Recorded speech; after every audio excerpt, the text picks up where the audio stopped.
किसी ने पूछा है कि हम अपनी बेहोशी को कैसे दूर करें, जागृत कैसे रहें। एक स्थान पर बैठकर जबरदस्ती आंखें बंद करके मुझे खुद को नहीं जानना, मुझे आत्मज्ञानी नहीं होना, बस होश में जीना है, वर्तमान में जीना है।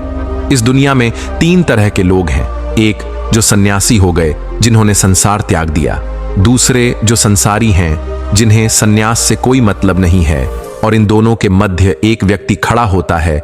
यह कुछ ही लोग होते हैं जो न तो संसारी होते हैं क्योंकि इन्हें लगता है कि संसार में कुछ गड़बड़ है, वह इन्हें साफ नजर तो नहीं आता, पर इन्हें एहसास होता है। और ना ही सन्यासी होते हैं क्योंकि सन्यासी जीवन इनकी समझ से परे है। एक और जहां एक सन्यासी के जीवन में बहुत सारी चुनौतियां होती हैं और उसका एक ही लक्ष्य होता है और वह खास तौर से उस लक्ष्य की ओर ही बढ़ता है।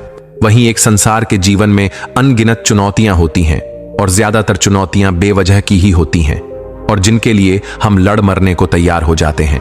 संसार के भोग विलास में लिप्त यह लोग आंख पर पट्टी बांधकर जीते हैं, पर वह तीसरा व्यक्ति जो न संसारी है और न ही सन्यासी है, उसका जीवन इन दोनों से भी जटिल हो जाता है क्योंकि वह संसार छोड़ नहीं पाता, क्योंकि उसकी जिम्मेदारियां बहुत ज्यादा है।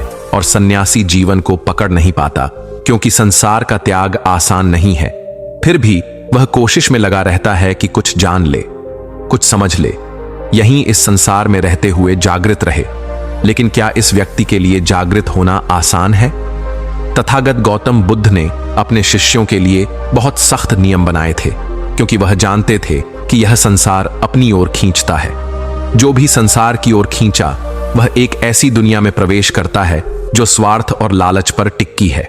धन का लालच, प्रेम का लालच, अधिकारों का लालच, मान सम्मान का लालच और इन सबसे बड़ा विपरीत शरीर का लालच यानी सेक्स का लालच। ये सभी चीजें हमें सपने दिखाती हैं, भविष्य की कल्पनाएं गढ़ती हैं कि ऐसा होगा वैसा होगा, बस ये कर लो तो सारे सपने पूरे होंगे।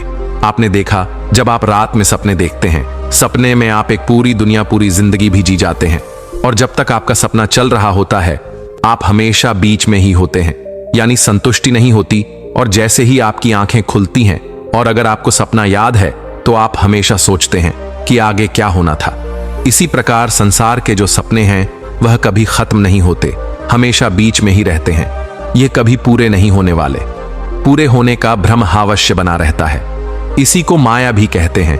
और जैसे ही सोते समय हमारे सपने टूट जाते हैं पर आंखें खुल जाती हैं।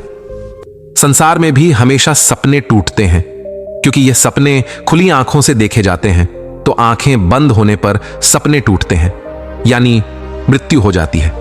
बंद आंखों के सपने आंखें खुलने पर टूटते हैं और खुली आंखों के सपने आंखें बंद होने पर टूटते हैं। इसी कारण एक सन्यासी कठोर नियमों में बंधता है।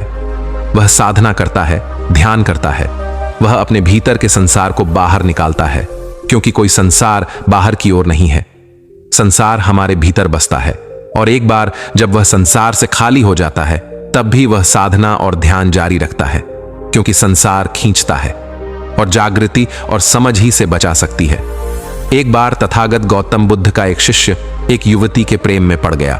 उसे चारों ओर वह युवती ही दिखाई देती। बुद्ध अपने शिष्य के बारे में जानते थे, लेकिन बुद्ध चाहते थे कि वह खुद से, खुद की समझ से इस संसार के लालच से बाहर आ सके। पर धीरे धीरे वह शिष्य बेकार होता चला गया।